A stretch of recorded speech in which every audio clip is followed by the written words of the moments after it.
La France Insoumise isn't letting the revelations last week about the Prime Minister France's alleged knowledge of decades of child abuse and sexual crimes at a private Catholic school go away. I made a thread about the report in Mediapart last week, which alleged that François Bayrou, the Prime Minister, not only stayed silent about his knowledge of decades of alleged crimes at a private Catholic school, but that he also lied when questioned about it. The basic summary of that story is this. Notre Dame de Bétharram is a private Catholic school not far from Pau, where Bayrou made his political home, and still has it. He's the mayor of Pau, which is about a half hour from the border with Spain, and he's been elected to numerous positions over the decades representing the area on the national and local levels. The disturbing allegations against priests and overseers at the school include violent beatings, forced masturbation, and rape. Bayrou told a French newspaper in 2024 that he'd heard rumors about students being hit at the school, but that he'd, quote, never heard about, quote, sexual risks. Bayrou sent his own children to the school, and his wife taught catechism there. In recent years, there have been a flood of lawsuits against the school as students get together, share stories, and form support groups to work through the damage done to them. There are currently 112 lawsuits against the school, according to Mediapart's count. Mediapart's recent report found that students and parents told Bayrou about allegations of sexual violence at the school at least 3 times, including when he was a minister. A local journalist also told the publication that parents had told him about letters they'd sent to Bayrou at the time, raising the issue. In 1996, when Bayrou was Minister of Education, he visited the school to show support for the school after one parent sued after a teacher viciously beat their child as a punishment, leaving injuries that still persist. Bayrou's stated reason for going to the school was for a ceremony for restoration work done on the school's roof. Bayrou said he wasn't aware of the case. But the case made national news at the time, and one of his own sons was in the class of the boy who'd been beaten. In 1988, Bayrou met with a judge, Christian Morand, reportedly to try to confidentially learn information about what was then a secret case. That case concerned Father Caricart, a former director of the school who was detained by the judge when allegations came out that he'd raped a boy at the school.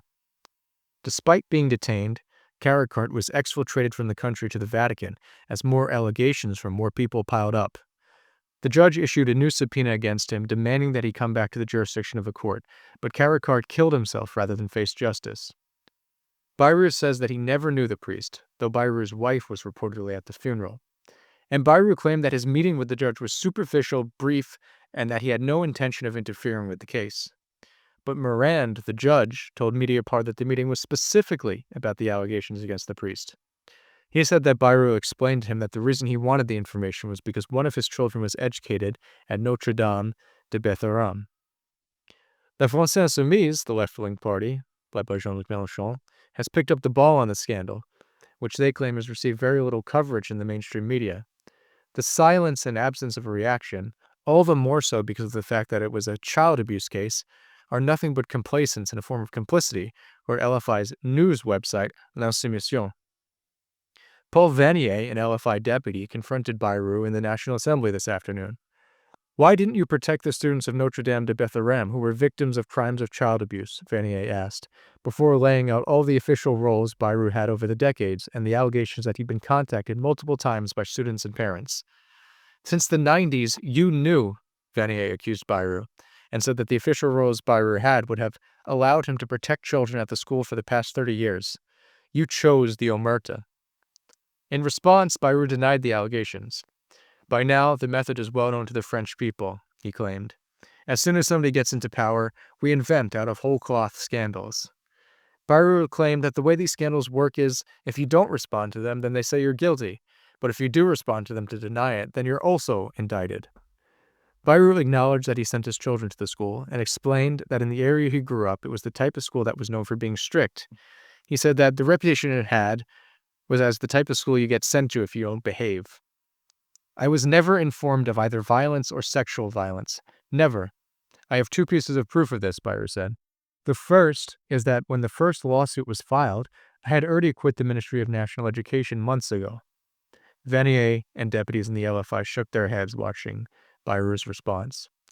The other proof, Bayrou continued, was the fact that his children were educated at the school. Do you believe that we would have educated our children at an establishment where there were suspicions of things like that happening? Bayrou asked. I can assure you that it's all false, he finished, and that a lawsuit for defamation will be filed. We'll be keeping an eye out for that case here on FLEP 24/7. Almost done with the news, but first a quick morsel on the 2027 presidential race. Justice Minister Gérald Darmanin is making noise about a primary for the presidential camp, out of fears that a divided center will result in a runoff between Marine Le Pen and Jean-Luc Mélenchon. He's still close to Edouard Philippe, Darmanin, who's the only currently announced candidate for president so far, but he's worried about the governmental camp splintering. That means, reported Politico Playbook, that he'd like somebody like the hardline Interior Minister Bruno Retailleau to join in on the primary for the governmental camp, rather than campaign for the Les Républicains primary and further split the support for an alternative candidate who can beat the extremes. What that all means politically is that there's a right-wing drift in the orientation of a potential successor to Macron if they're embracing people like the fascistic Bruno Retailleau. We've reported on the show before about former Prime Minister Gabriel Attal's efforts to reconstruct a soft-left social democratic bloc in the National Assembly to form his own power base, and how Darmanin and Philippe have allied together to organize the conservative wing of the all-but disintegrated Macron camp into its own power base as well. I linked in the show notes a few other episodes from FLEP 24 running over those developments comprehensively. There's 4 or 5 in there. We'll be bringing you more news of that reorientation in the months to come. Until then, that's the news for today. Thanks to everybody supporting our newspaper subscriptions. This evening, I'm going to catch up on the Canard Enchaîné, so I'll highlight some stories from that, the most recent edition, tomorrow, because the new edition comes out tomorrow. And you can support that at buymecoffee.com/FLEP24, and also support our deep dives at patreon.com/FLEP24. We have an interview coming up with someone on the left and LFI on Friday. We'll try to get people outside of the left. We just need to find more English speakers. I'm thinking Dominique de Villepin could be a good idea. The former foreign ministers come out to speak forcefully against the Israel's genocide in Gaza. Not sure 100% on his political perspective, but he's an interesting guy to talk to. So I'll be reaching out to a few people in the coming days to see about that. Anyway, that's it for me. This has been FLEP 24/7, the French Legislative Election podcast for 2024, the French Legislative Assembly podcast for 2024, French politics. We just like to keep the name. We're going to be covering it here a lot more, as you can tell, in the coming days. That's it from me. I'm Marlon, and I'm signing off.